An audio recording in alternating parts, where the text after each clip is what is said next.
Selamat pagi anak-anak. Pada pertemuan hari ini kita akan belajar mata pelajaran sejarah Indonesia dengan tema berjuang menegakkan kedaulatan NKRI. Nah, untuk mengawali pembelajaran kita hari ini akan lebih baiknya kita berdoa. Marilah kita berdoa menurut agama dan kepercayaan kita masing-masing. Berdoa mulai.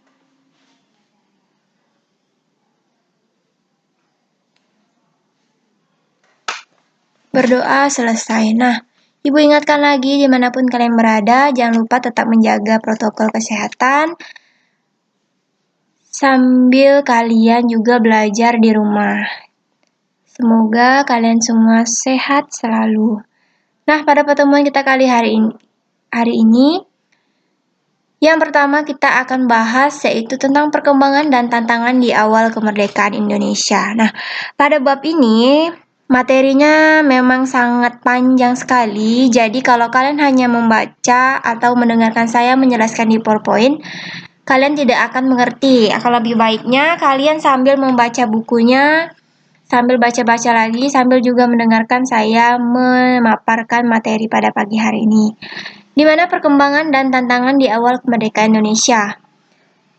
Poin yang pertama, kondisi awal Indonesia pasca proklamasi kemerdekaan. Nah, pasca proklamasi kemerdekaan, keadaan Indonesia malah dikatakan belum stabil. Hal ini disebabkan karena masih ada sisa-sisa kekuatan Jepang yang setelah menyerah pada sekutu diwajibkan mempertahankan status quo. Nah, apa sih status quo? Nanti kalian bisa cari sendiri ya untuk menambah pengetahuan kalian. Yang kedua, juga beredarnya uang Hindia Belanda, ada uang Jepang dan uang The Javans Bank. Kemudian adanya blokade ekonomi juga dilakukan oleh Nica yang menghancurkan Indonesia dari dalam. Di mana Nica ini merupakan tentara Inggris atas nama Sekutu yang berhasil datang ke Indonesia dengan membonceng Sekutu. Nah, Nica ini bertugas mengembalikan pemerintahan sipil dan hukum pemerintahan kolonial Hindia Belanda. Nah, yang kedua, kedatangan pasukan Afne atau Sekutu yang membawa Nica atau Belanda. Nah, Inggris Belanda membuat perjanjian yang disebut dengan Civil Agreement yang memuat ketentuan tentang pendudukan kembali Indonesia, khususnya Pulau Sumatera oleh Inggris yang mewakili Sekutu.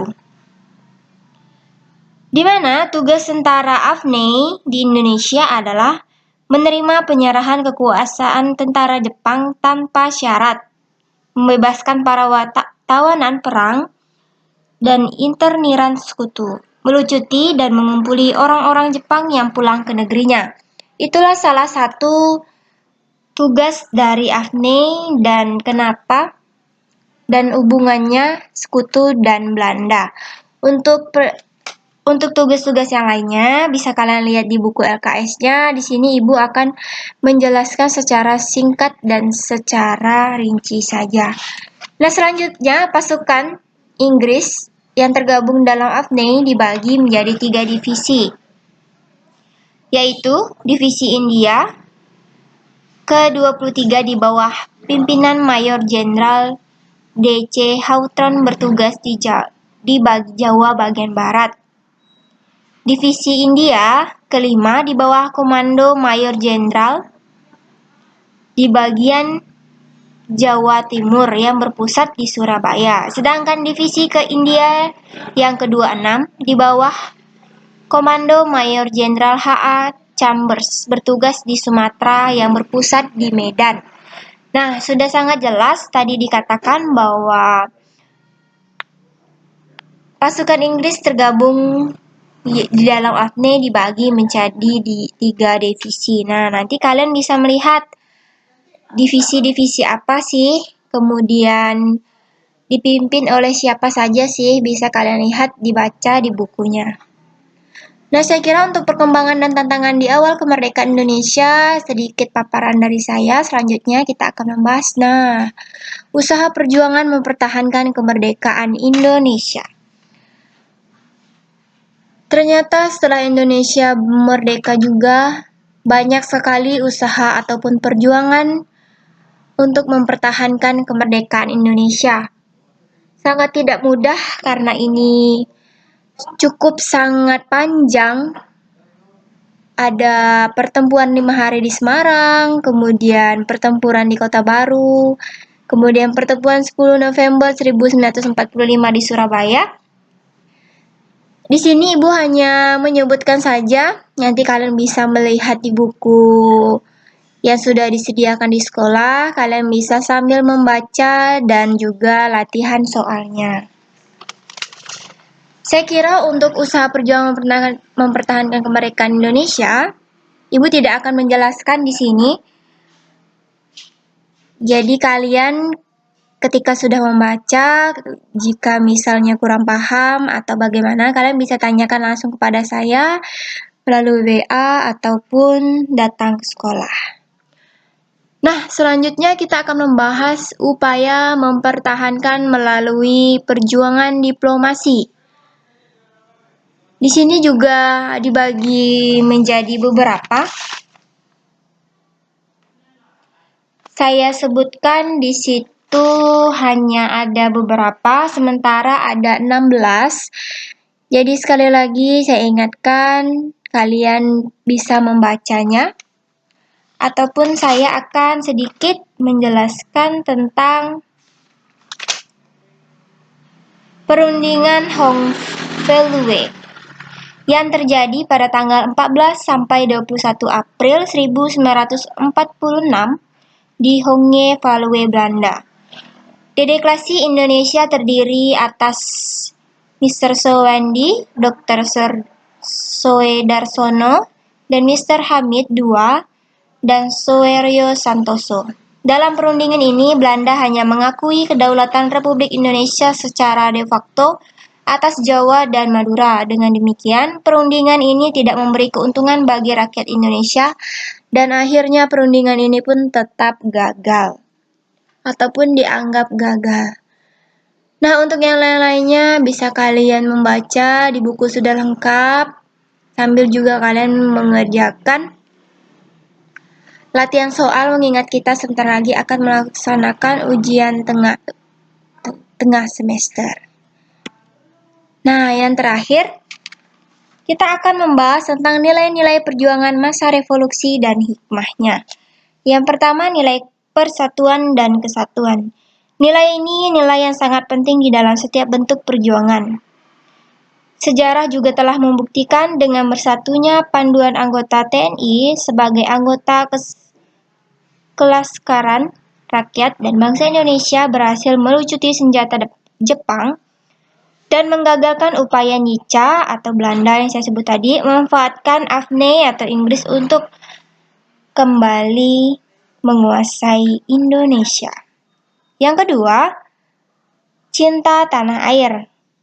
Cinta tanah air ini sangat mendasar bagi para pejuang untuk melakukan perlawanan terhadap kaum penjajah.